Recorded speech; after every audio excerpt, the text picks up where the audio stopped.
पौनी में एकल विद्यालय का वर्ग लगाया गया है। ये कुछ महिलाएं यहाँ पर पहुंची हुई हैं, इनके साथ बातचीत करेंगे कि एकल विद्यालय काम क्या करता है और ये पौनी में यहाँ पर एकल विद्यालय का वर्ग लगा हो कितने दिन चलेगा। मैम क्या नाम है आपका? और जय श्री राम जी। एकल अभियान संभाग जम्मू अंचल रियासी पूजा देवी आंचल प्रशिक्षण प्रमुख, ऐसा दायित्व मेरे पास है।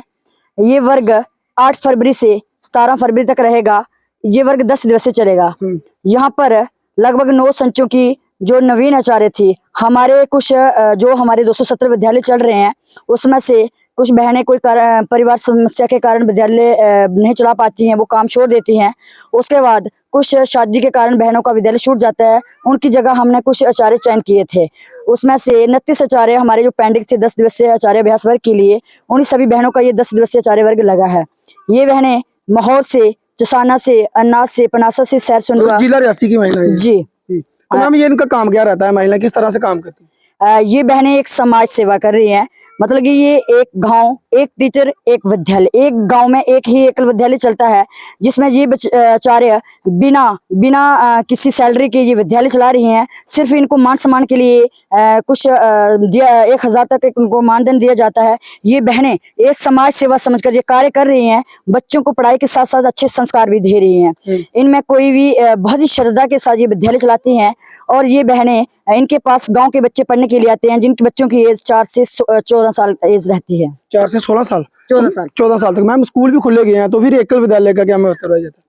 स्कूलों में सिर्फ पढ़ाया जाता है, उसमें संस्कार नहीं दिए जाते। जिसमें हमारा जो बच्चे को भोजन करने से पहले भोजन मंत्र का पता नहीं है, वो एकल के माध्यम से सिखाया जाता है। आज हमारे सनातनी बच्चे को अपने धर्म ग्रंथ के बारे में पता नहीं है, गायत्री मंत्र का पता नहीं है, गायत्री मंत्र का अर्थ क्या है ये पता नहीं है। वो एकल के माध्यम से बच्चों को सिखाया जाता है, अपने सनातनी संस्कृति के बारे में जागरूक किया जाता है। तो मैम बच्चों को क्या कहेंगे? आजकल माँ जो है वो बच्चों को फोन दे देती है क्योंकि व्यस्त रहता है और उनका समय भी जो है वो बहुत कम रहता है। तो कोई तो जॉब कर रही है और कोई बच्चे जो है उनको तंग करते हैं तो उनको फोन वगैरह थमा देती है, तो क्या कहना चाहेंगे? मैं सभी माताओं बहनों से यही निवेदन करूंगी कि आज की जो पीढ़ी है, पिछले जो पुरानी पीढ़ी थी उनमें अधिक संस्कार थे, लेकिन आज हमारा इतने हम मॉडल हो चुके हैं कि बच्चों को शिक्षा देते हैं लेकिन उनमें संस्कार नहीं देते।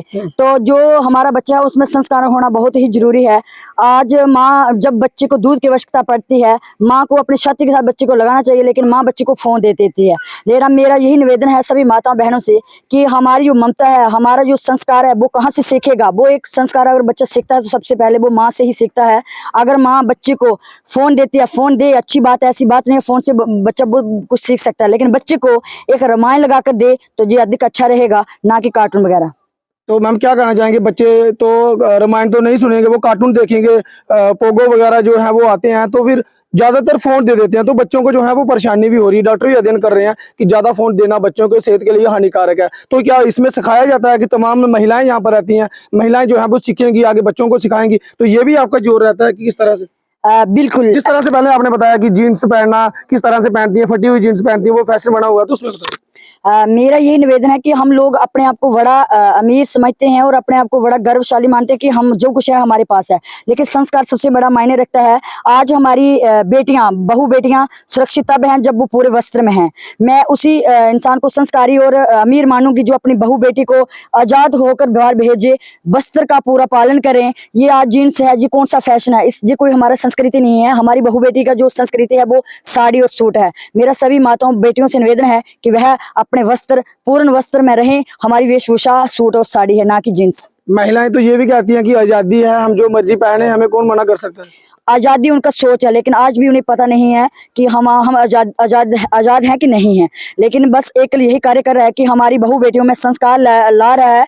एकल का ये घर घर जाकर हर बहू बेटी को जागरूक करने का कार्य है। तो मैम कल की प्रभात फेरी भी, क्या आपने बताया कि प्रभात फेरी भी निकाली जा रही है, तो पौनी से कल कितने बजे, कहाँ से कहाँ तक प्रभात फेरी जाएगी? हमने पिछले दिसंबर माह में 2024 में एक वर्ग जगशाला में लगाया था, जिसमें हमें पौनी के लोगों का अधिक सहयोग मिला। अब ये हमारा दूसरा वर्ग यहाँ पौनी में लगा है। पहले भी हमने 10 दिवसीय वर्ग लगाया था, तो वहाँ के लोगों का हमें अधिक योगदान मिला।